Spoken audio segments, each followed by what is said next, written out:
ಚಿಕ್ಕಬಳ್ಳಾಪುರ ಜಿಲ್ಲೆಯ ಎಲ್ಲ ತಾಲೂಕುಗಳಲ್ಲಿ ತೀವ್ರ ಬರಗಾಲ ಕಾಡುತ್ತಿದ್ದು, ಜಾನುವಾರುಗಳ ಮೇವು ಮತ್ತು ನೀರಿಗೂ ಪರದಾಡುವ ಸ್ಥಿತಿ ಹೈನು ರೈತರಿಗೆ ಎದುರಾಗಿದೆ. ಇಂತಹ ಸ್ಥಿತಿ ದುಬಾರಿಯಾದ ಪಶು ಆಹಾರ ಮತ್ತು ಕಡಿಮೆ ಬೆಲೆಗೆ ಹಾಲು ಮಾರಾಟದ ಪರಿಣಾಮ ಹೈನು ರೈತರು ಹೈನುಗಾರಿಕೆಯಿಂದಲೇ ದೂರ ಸರಿಯುವ ಆತಂಕ ಎದುರಾಗಿದೆ. ಹೀಗಾಗಿ ಹಾಲಿನ ಖರೀದಿ ದರ ಹೆಚ್ಚಿಸುವ ಜೊತೆಗೆ ಪಶು ಆಹಾರವನ್ನು ರಿಯಾಯಿತಿ ದರದಲ್ಲಿ ವಿತರಿಸಲು ರಾಜ್ಯದಾದ್ಯಂತ ಸರ್ಕಾರ ಕ್ರಮ ವಹಿಸುವ ಮೂಲಕ ಹೈನು ರೈತರ ನೆರವಿಗೆ ಧಾವಿಸಬೇಕೆಂದು ಆಗ್ರಹಿಸಿ ಜಿಲ್ಲೆಯ ಎಲ್ಲಾ ಹಾಲು ಉತ್ಪಾದಕ ಸಹಕಾರ ಸಂಘಗಳ ಪದಾಧಿಕಾರಿಗಳು ಮತ್ತು ಹೈನು ರೈತರು ಚಿಕ್ಕಬಳ್ಳಾಪುರ ಜಿಲ್ಲಾಡಳಿತ ಭವನದ ಮುಂದೆ ಬೃಹತ್ ಪ್ರತಿಭಟನೆ ನಡೆಸಿದರು.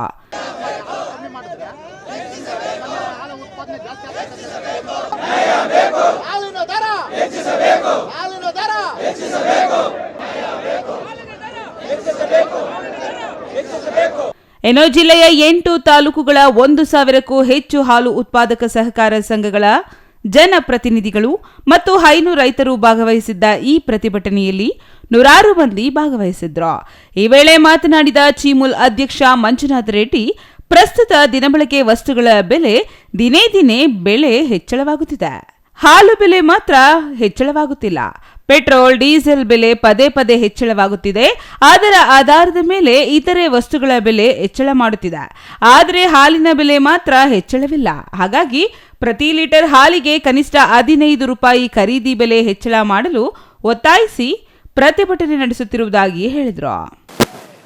ಎಲ್ಲ ರೇಟ್ಗಳು ಜಾಸ್ತಿ ಆಗ್ತದೆ. ಆದರೆ ಹಾಲಿನ ಒಂದು ಇದಕ್ಕೆ ಬಂದಾಗ ಮಾತ್ರ ಹಾಲಿನ ರೇಟ್ ಯಾರು ಹೆಚ್ಚೋದಕ್ಕೆ ಯಾರು ಕೂಡ ನಮ್ಮ ಸರ್ಕಾರಗಳು ಯಾವುದೇ ಸರ್ಕಾರಗಳು ಮುಂದೆ ಬರ್ತಾಯಿಲ್ಲ.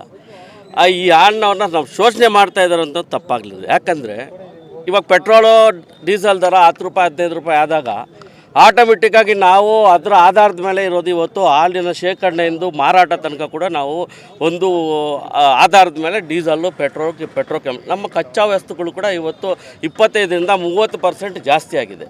ಇವಾಗ ಆಗಲೇ ಎಲ್ಲ ಒಕ್ಕೂಟಗಳಿಗೂ ಸರಿ ಇವತ್ತು ನಾವು ಸರ್ಕಾರಕ್ಕೆ ನಾವು ಕೂಡ ಮನವಿನ ಹೇಳಿದ್ದೀವಿ. ನಮ್ಮ ಜನಪ್ರತಿನಿಧಿಗಳು ಎಲ್ಲರಿಗೂ ಕೂಡ ಇವತ್ತು ಇವಾಗಲೇ ಪ್ರಸ್ತಾವನೆಯನ್ನು ಕೊಟ್ಟಿದ್ದೀವಿ.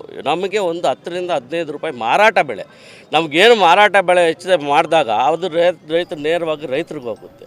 ಇನ್ನು ಹಾಲಿನ ಪ್ರೋತ್ಸಾಹ ದರದ ಜೊತೆಗೆ ಖರೀದಿ ಬೆಲೆಯೂ ಹೆಚ್ಚಳ ಮಾಡಬೇಕು. ಇತರೆ ರಾಜ್ಯಗಳಿಗೆ ಹೋಲಿಸಿದರೆ 60 ರೂಪಾಯಿ ಪ್ರತಿ ಲೀಟರ್ ಹಾಲಿನ ಬೆಲೆ ಇದೆ. ಆದರೆ ರಾಜ್ಯದಲ್ಲಿ ಮಾತ್ರ ಕೇವಲ 45 ರೂಪಾಯಿ ಇದೆ. ಯಾಕೆ ಈ ತಾರತಮ್ಯ ಎಂಬುದನ್ನು ಯೋಚನೆ ಮಾಡಬೇಕು. ಇದರಿಂದ ರೈತರು ಮತ್ತು ಒಕ್ಕೂಟಗಳು ನಷ್ಟ ಅನುಭವಿಸುವಂತಾಗಿದೆ.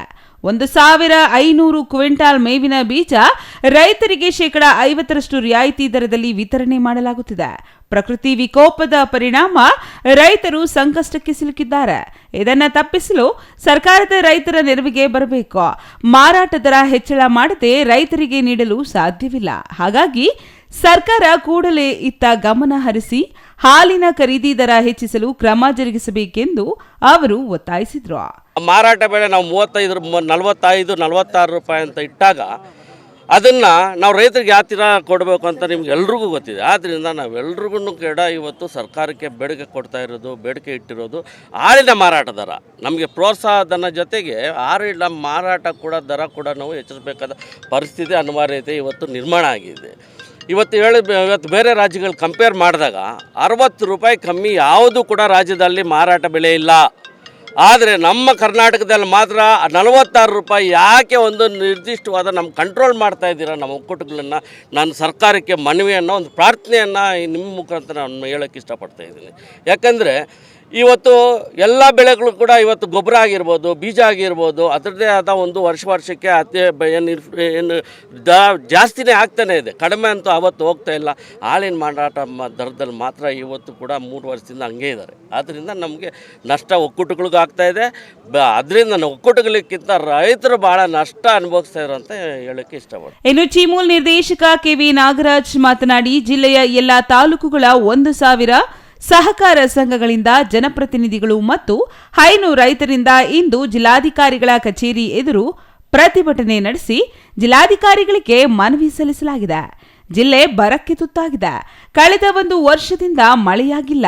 ಹಿಂಗಾರು ಮುಂಗಾರು ಎರಡೂ ಕೈಕೊಟ್ಟ ಪರಿಣಾಮ ತೀವ್ರ ತೊಂದರೆಯಾಗಿದೆ. ರೈತರಿಗೆ ಪ್ರಸ್ತುತ ಸಿಗುತ್ತಿರುವ ಹಾಲಿನ ಬೆಲೆ ಕಡಿಮೆಯಾಗಿದೆ. ಇದು ಹೀಗೆ ಮುಂದುವರೆದರೂ ರೈತರು ಹೈನುಗಾರಿಕೆಯಿಂದ ದೂರ ಸರಿಯುವ ಆತಂಕವಿದೆ. ಎಲ್ಲರಿಗೂ ಹಾಲು ಬೇಕು, ಹಾಲು ಉತ್ಪಾದನೆ ಕುಂಠಿತವಾದರೆ ಸಮಸ್ಯೆ ಎದುರಾಗಲಿದೆ ಎಂದರು.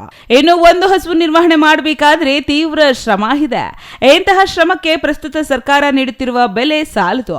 ಹಾಗಾಗಿ ಸರ್ಕಾರವನ್ನ ಹಾಲಿನ ಖರೀದಿ ಬೆಲೆ ಹೆಚ್ಚಿಸಲು ಒತ್ತಾಯಿಸಲಾಗುತ್ತಿದೆ. ಪ್ರಸ್ತುತ ಒಕ್ಕೂಟ ಭರಿಸಲು ಸಾಧ್ಯವಿಲ್ಲ. ಹಾಗಾಗಿ ಸರ್ಕಾರವೇ ಬೆಲೆ ಹೆಚ್ಚಳ ಮಾಡಬೇಕು. ಒಕ್ಕೂಟಗಳ ಸಹಾಯಕ್ಕೆ ಬರುವ ಜೊತೆಗೆ ರೈತರ ನೆರವಿಗೆ ಸರ್ಕಾರ ಧಾವಿಸಬೇಕು ಎಂದು ಒತ್ತಾಯಿಸಿದ್ರು. 34 ರೂಪಾಯಿ 45 ಪೈಸೆ ನಾವು ಹಾಲಿನ ದರ ರೈತರಿಗೆ ಕೊಟ್ಟರೆ ಏನು ಉಳಿತಾಯ ಆಗ್ತದೆ? ಈಗಾಗಲೇ ಅದನ್ನೆಲ್ಲ ಲೆಕ್ಕಾಚಾರ ಮಾಡಿ ಇವತ್ತು ಮಾನ್ಯ ಜಿಲ್ಲಾಧಿಕಾರಿಗಳಿಗೆ ನಮ್ಮ ರೈತರ ಮುಖಾಂತರ ಈ ಬೇಡಿಕೆಯನ್ನು ಕೊಟ್ಟಿದ್ದೀವಿ. ಇವತ್ತು 10 ರಿಂದ 15 ರೂಪಾಯಿ ಜಾಸ್ತಿ ಮಾಡದೇ ಇದ್ದರೆ ರೈತ ಎಲ್ಲೋ ಒಂದು ಕಡೆ ವಿಮುಖನಾಗ್ತಾನೆ. ಇವತ್ತು ಸಂಪೂರ್ಣ ಪೌಷ್ಟಿಕ ಆಹಾರ ಹಾಲು ಅಂತ ಹೇಳ್ತಾರೆ. ಆದರೆ ಆ ಹಾಲಿನ ಉತ್ಪಾದನೆ ಕಡಿಮೆ ಆದರೆ ಮಕ್ಕಳಿಗೆ, ರೋಗಿಗಳಿಗೆ ಅಥವಾ ವೃದ್ಧರಿಗೆ ಎಲ್ರಿಗೂ ಹಾಲು ಬೇಕಾಗ್ತದೆ. ಅಂಥ ಹಾಲು ಉತ್ಪಾದನೆ ಕಡಿಮೆ ಆದಾಗ ಎಲ್ಲೋ ಒಂದು ಕಡೆ ಇದು ಹೊಡೆತ ಆಗ್ತದೆ. ಅದರಿಂದ ಸರ್ಕಾರಗಳು ಕೂಡಲೇ ಎಚ್ಚೆತ್ತುಕೊಳ್ಬೇಕು. ಇವತ್ತು ರಾಜ್ಯ ಸರ್ಕಾರ ಇರ್ಬೋದು, ಕೇಂದ್ರ ಸರ್ಕಾರ ಇರ್ಬೋದು, ಹಾಲಿನ ಏನು ಇವತ್ತು ರೈತರು ಕಷ್ಟಪಡ್ತಾ ಇರ್ತಕ್ಕಂಥದ್ದು, ಒಂದು ಹಸುವಿನ ನಿರ್ವಹಣೆ ಮಾಡಬೇಕಾದ್ರೆ ಸಾಕಷ್ಟು ಶ್ರಮ ಇದೆ. ಬೆಳಗ್ಗೆ ಎದ್ದು ಹಸುವಿಗೆ ಮೇವು ತರ್ತಕ್ಕಂಥದ್ದು, ಸಗಣಿ ಎತ್ತಿ ಗಂಜಲ ತರ್ತಕ್ಕಂಥದ್ದು, ಹಾಲು ಕರಿಬೇಕಾಗ್ತದೆ, ಡೈರಿಗೆ ಹಾಕಬೇಕಾಗ್ತದೆ, ಮತ್ತೆ ಹೋಗಿ ಮೇವು ತರಬೇಕಾಗ್ತದೆ. ಭಾಳ ಸಾಕಷ್ಟು ಕೆಲಸ ಇದೆ. 24 ಗಂಟೆ ಕೆಲಸ ಮಾಡಿದ್ರು ಆ ಹೈನೋದ್ಯಮದಲ್ಲಿ ಕೆಲಸ ಇದೆ. Nayanahalli Narasimhamurthy, CTV news, Chikkaballapur. ಹಾಲಿನ ದರ ಹೆಚ್ಚಿಸಬೇಕು.